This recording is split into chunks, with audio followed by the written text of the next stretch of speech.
Chapter 2: Rationality of Industrial Art. If there were anything wholly instrumental or merely useful, its rationality, such as it was, would be perfectly obvious. Such a thing would be exhaustively defined by its result and conditioned exclusively by its expediency.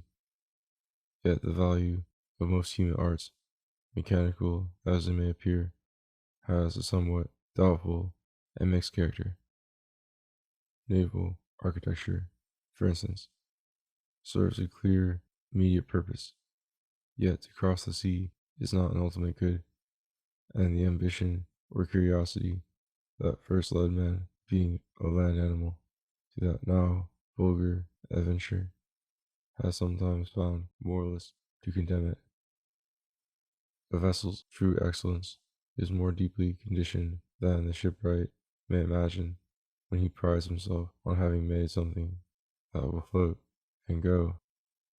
The best battleship or racing yacht or freight steamer might turn out to be a worse thing for its specific excellence if the action it facilitated proved on the whole maleficent, and if war or racing or trade could be rightly condemned by a philosopher.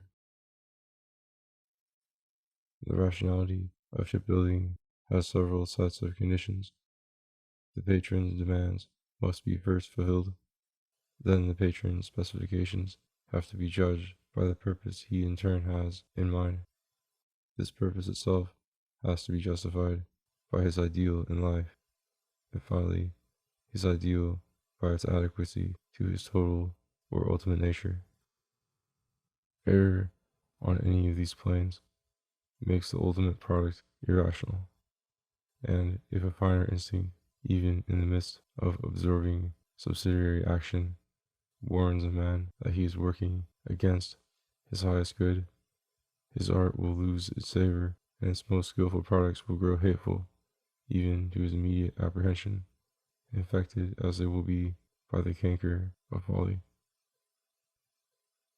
Art thus has its casuistry, no less than morals, and philosophers in the future, if man should at last have ceased to battle with ghosts, might be called upon to review material civilization from its beginnings, testing each complication by its known ultimate fruits, and reaching in this way a purified and organic ideal of human industry, an ideal which education and political action might help to embody. If nakedness or a single garment were shown to be wholesomer and more agreeable than complicated clothes, weavers and tailors might be notably diminished in number. If, in another quarter, popular fancy should sicken at last of a traditional round of games and fictions, it might discover infinite entertainment in the play of reality and truth, and infinite novelties to be created by fruitful labor, so that many a pleasure might be found which is now clogged by mere apathy and unintelligence. Human genius, like a foolish Indian, lies fast asleep amid its opportunities, wasting itself in dreams and disinheriting itself by negligence. Descriptive economy, however, will have to make a great progress before the concrete ethics of art can be properly composed. History, conceived hitherto as a barbarous romance, does not furnish sufficient data by which the happiness of life, under various conditions, may be soberly estimated. Politics has receded into the region of blind impulse and factional interest, and would need to be reconstituted before it could approach again that scientific problem which Socrates and his great disciples would have wished it to solve. Meantime, it may not be premature to say something about another factor in practical philosophy, namely, the ultimate interest by which industrial arts and their products have to be estimated. Even before we know the exact effects of an institution, We can fix to some extent the purposes which, in order to be beneficent, it will have to subserve, although, in truth, such antecedent fixing of aims cannot go far, seeing that every operation reacts on the organ that executes it, thereby modifying the ideal involved. Doubtless the most industrial people would still wish to be happy, and might accordingly lay down certain principles which its industry should never transgress, as, for instance, that production should at any price leave room for liberty, leisure, beauty, and a spirit of general cooperation and goodwill. But a people once having become industrial will hardly be happy if sent back to Arcadia. It will have formed busy habits which it cannot relax without tedium. It will have developed a restlessness and avidity which will crave matter like any other kind of hunger. Every experiment in living qualifies the initial possibilities of life, and the moralist would reckon without his host if he did not allow for the change which forced exercise makes in instinct, adjusting it more or less to extant conditions originally, perhaps, unwelcome. It is too late for the highest good to prescribe flying for quadrupeds or peace for the sea waves. What antecedent interest does mechanical art subserve? What is the initial and commanding ideal of life for which all industrial developments are to be proved rational or condemned as vain? If we look to the most sordid and instrumental of industries, we see that their purpose is to produce a foreordained result with the minimum of effort. They serve, in a word, to cheapen commodities, but the value of such an achievement is clearly not final. It hangs on two underlying ideals, one demanding abundance in the things produced, and the other diminution in the toil required to produce them. At least the latter interest may in turn be analyzed further, for to diminish toil is itself no absolute good. It is a good only when such diminution in one sphere liberates energies which may be employed in other fields, so that the total human accomplishment may be greater. Doubtless, useful labor has its natural limits, for if overdone, any activity may impair the power of enjoying both its fruits and its operation. Yet, in so far as labor can become spontaneous and in itself delightful, it is a positive benefit, and to its intrinsic value must be added all those possessions or useful dispositions which it may secure. Thus, one ideal to diminish labor falls back into the other to diffuse occasions for enjoyment. The aim is not to curtail occupation, but rather to render occupation liberal by supplying it with more appropriate objects. It is then liberal life, fostered by industry and commerce, or involved in them, that alone can justify these instrumental pursuits. Those philosophers whose ethics is nothing but sentimental physics like to point out that happiness arises out of work, and that compulsory activities, dutifully performed, underlie freedom. Of course, matter or force underlies everything, but rationality does not accrue to spirit because mechanism supports it. It accrues to mechanism insofar as spirit is thereby called into existence, so that while values derive existence only from their causes, causes derive value only from their results. Functions cannot be exercised until their organs exist and are in operation, so that what is primary in the order of genesis is always last and most dependent in the order of worth. The primary substance of things is their mere material, Their first cause is their lowest instrument. Matter has only the values of the forms which it assumes, and while each stratification may create some intrinsic ideal and achieve some good, these goods are dull and fleeting in proportion to their rudimentary character and their nearness to protoplasmic thrills. Where reason exists, life cannot, indeed, be altogether slavish, for any operation, however menial and fragmentary, when it is accompanied by ideal representation of the ends pursued, and by felt success in attaining them, becomes a sample and anagram of all freedom. Nevertheless, to arrest attention on a means is really illiberal, though not so much by what such an interest contains as by what it ignores. Happiness in a treadmill is far from inconceivable, but for that happiness to be rational, the wheel should be nothing less than the whole sky from which influences can descend upon us. There would be meanness of soul in being content with a smaller sphere, so that not everything that was relevant to our welfare should be envisaged in our thoughts and purposes. To be absorbed by the incidental is the animal's portion.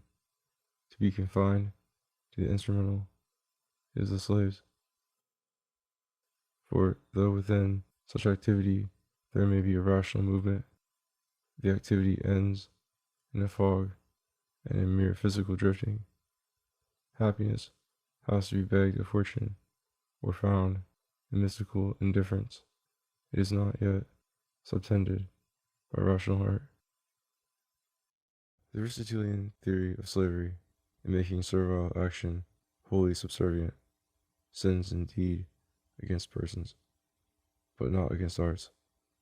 It sins against persons because there is inconsiderable haste in asserting that whole classes of men are capable of no activities except the physical, which justify themselves inherently. The lower animals also have physical interests and natural emotions. A man, if he deserves the name, must be credited with some rational capacity, prospect and retrospect. Hope and the ideal portraiture of things must to some extent employ him. Freedom to cultivate these interests is then his inherent right, as the lion vindicates his prerogative to ferocity and dignity, so every rational creature vindicates its prerogative to spiritual freedom. But a too summary classification of individuals covers in Aristotle a just discrimination among the arts. Insofar as a man's occupation is merely instrumental and justified only externally, he is obviously a slave, and his art, at best, an evil necessity, for the operation is by hypothesis, not its own end, and if the product, needful for some ulterior purpose, have been found ready-made in nature, the other and self-justifying activities could have gone on unimpeded, without the arrest or dislocation which is involved in first establishing the needful conditions for right action. If air had to be manufactured as dwellings must be, or breathing to be learned like speech, mankind would start with an even greater handicap, and would never have come within sight of such goals as it can now pursue. Thus all instrumental and remedial arts, however indispensable, are pure burdens, and progress consists in abridging them as much as possible without contracting the basis for moral life. This needful abridgment can take place in two directions. The art may become instinctive, unconscious of the utility that backs it, and conscious only of the solicitation that leads it on. In that measure, human nature is adapted to its conditions. Lessons long dictated by experience are actually learned and become hereditary habits. So inclination to hunt and fondness for nursing children have passed into instincts in the human race. And what if it were a forced art? would be servile by becoming spontaneous has risen to be an ingredient in ideal life, for sport and maternity are human ideals. In an opposite direction, servile arts may be abridged by a lapse of the demand which required them.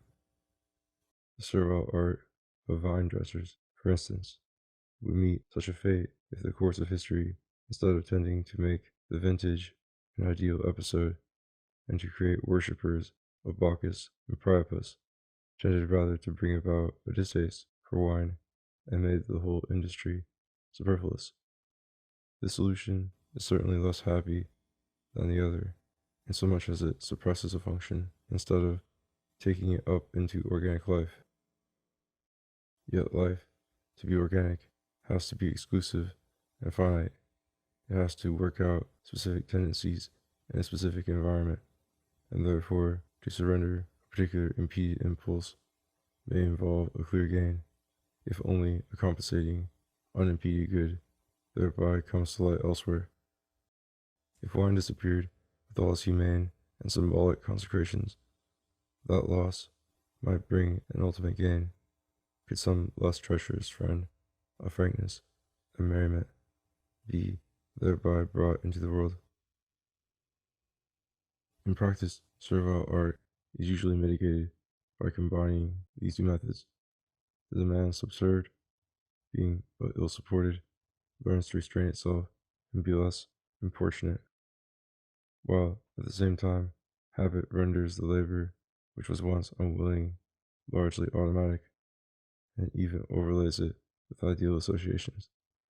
Human nature is happily elastic. There is hardly a need that may not be muffled or suspended, and hardly an employment that may not be relieved by the automatic interest with which it comes to be pursued. To this automatic interest other palliatives are often added, sometimes religion, sometimes mere dullness and resignation. But in these cases, the evil imposed is merely counterbalanced or forgotten. It is not remedied. Reflective and spiritual races minimize labor by renunciation, for they find it easier to give up its fruits than to justify its exactions. Among energetic and self-willed men, on the contrary, the demand for material progress remains predominant, and philosophy dwells by preference on the possibility that a violent and continual subjection in the present might issue in glorious future dominion. This possible result was hardly realized by the Jews, nor long maintained by the Greeks and Romans, and it remains to be seen whether modern industrialism can achieve it. In fact, we may suspect that success only comes when a nation's external task happens to coincide with its natural genius, so that a minimum of its labor is servile and a maximum of its play is beneficial. It is in such cases that we find colossal achievements and apparently inexhaustible energies. Prosperity is indeed the basis of every ideal attainment, so that prematurely to recoil from hardship, or to be habitually conscious of hardship at all, amounts to renouncing beforehand all earthly goods and all chance of spiritual greatness. Yet a chance is no certainty. When glory requires titanic labors, it often finds itself, in the end, buried under a pyramid rather than raised upon a pedestal. Energies which are not, from the beginning, self-justifying and flooded with light seldom lead to ideal greatness. The action to which industry should minister is accordingly liberal or spontaneous action, and this is one condition of rationality in the arts. But a second condition is implicit in the first. Freedom means freedom in some operation. Ideality means ideality of something embodied and material. Activity, achievement, a passage from prospect to realization is evidently essential to life. If all ends were already reached, and no art were requisite, life could not exist at all, much less a life of reason. No politics, no morals, no thought would be possible, for all these move towards some ideal and envisage a goal to which they presently pass. The transition is the activity without which achievement would lose its zest and indeed its meaning. For a situation could never be achieved which had been given from all eternity. The ideal is a concomitant emanation from the natural. It has no other possible status. Those human possessions, which are perennial and of inalienable value, are in a manner potential possessions only. Knowledge, art, love are always largely in abeyance, while power is absolutely synonymous with potentiality. Fruition requires a continual recovery, a repeated re-establishment of the state we enjoy.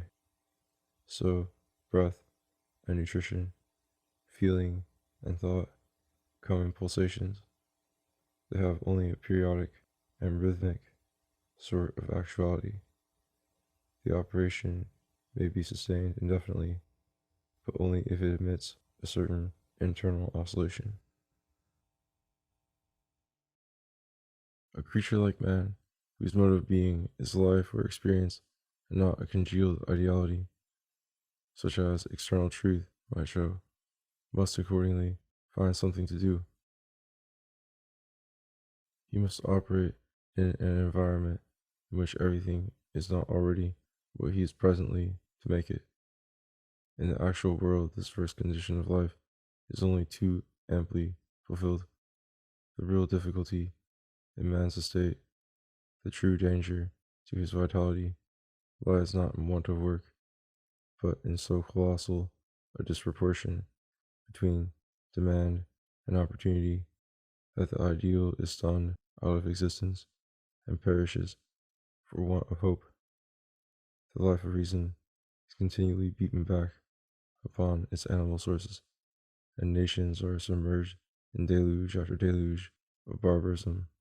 Impressed as we may well be by this ancient experience, we should not overlook a complementary truth, which under more favorable circumstances would be as plain as the other, namely, that our deepest interest is after all to live, and we cannot live if all acquisition, assimilation, government, and creation have been made impossible for us by their foregone realization,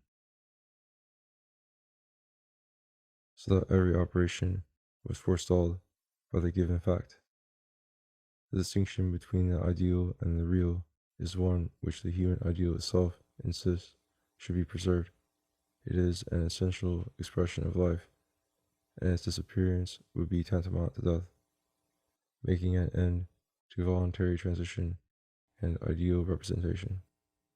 All objects envisaged, either in vulgar action or in the airiest cognition, must be at first ideal and distinct from the given facts. Otherwise, action would have lost its function at the same moment that thought lost its significance. All life would have collapsed into a purposeless datum. The ideal requires, then, that opportunity should be offered for realizing it through action, and that transition should be possible to it from a given state of things. One form of such transition is art, where the ideal is a possible and more excellent form to be given to some external substance or medium.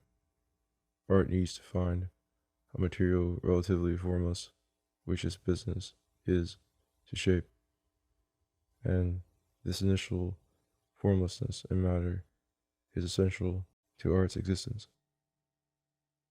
Were there no stone not yet sculptured and built into walls, no sentiment not yet perfectly uttered in poetry, no distance or oblivion yet to be abolished by motion or inferential thought, activity of all sorts would have lost its occasion.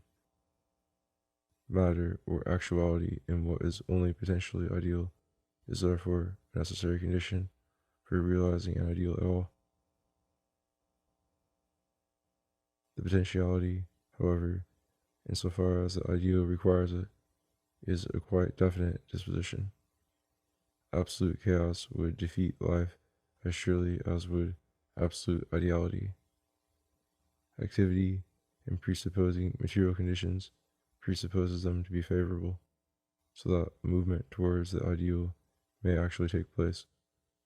Matter, which from the point of view of a given ideal is merely its potentiality, is in itself the potentiality of every other ideal as well. It is accordingly responsible to no ideal in particular, and proves in some measure refractory to all.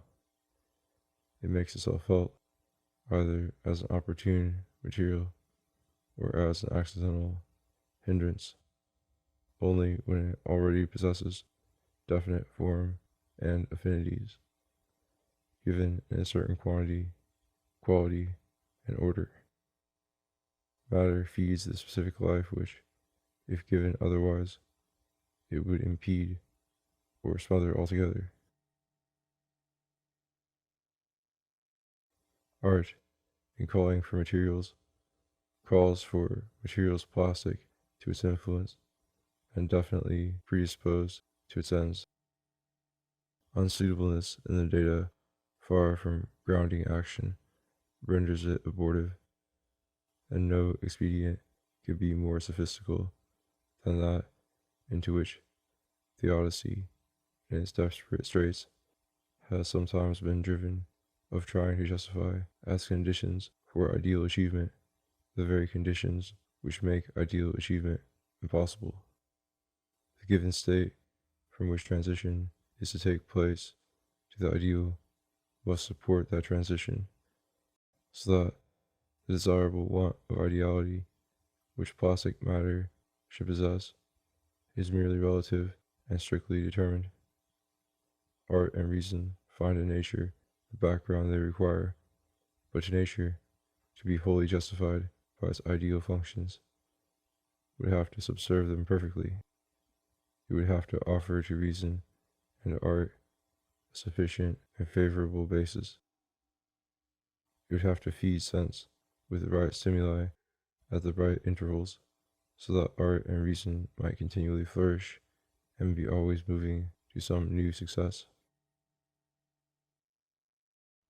A poet needs emotions and perceptions to translate into language, since these are his subject matter and his inspiration. But starvation, physical or moral, will not help him to sing. One thing is to meet with the conditions inherently necessary for a given action. Another thing is to meet with obstacles fatal to the same. A propitious formlessness in matter is no sort of evil, and evil is so far from being a propitious formlessness in matter that it is rather an impeding form which matter has already assumed.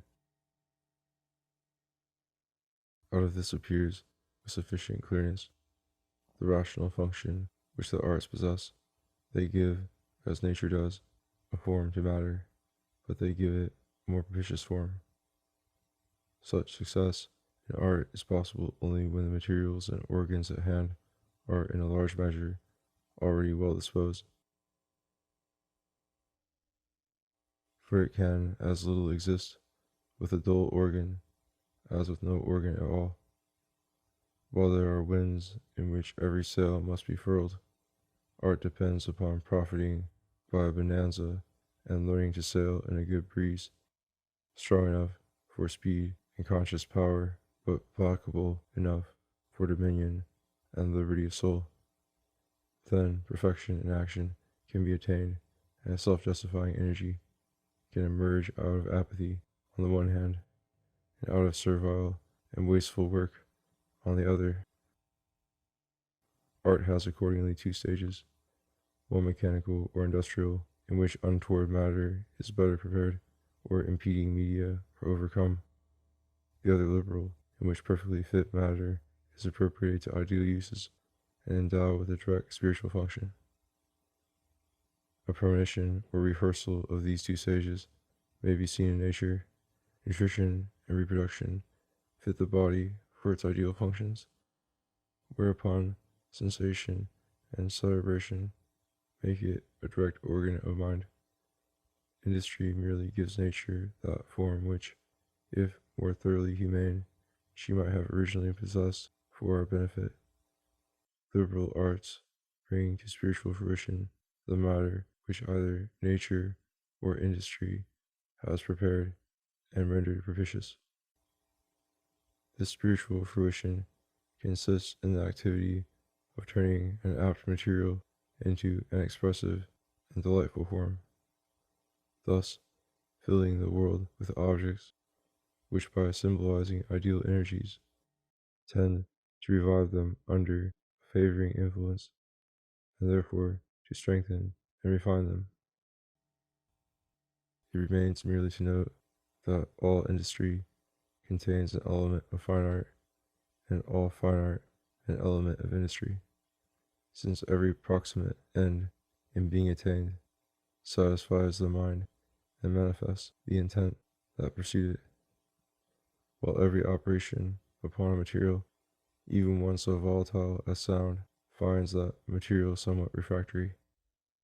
Before the product can attain its ideal function, many obstacles to its transparency and fitness have to be removed. A certain amount of technical and instrumental labor is thus involved in every work of genius, and a certain genius in every technical success.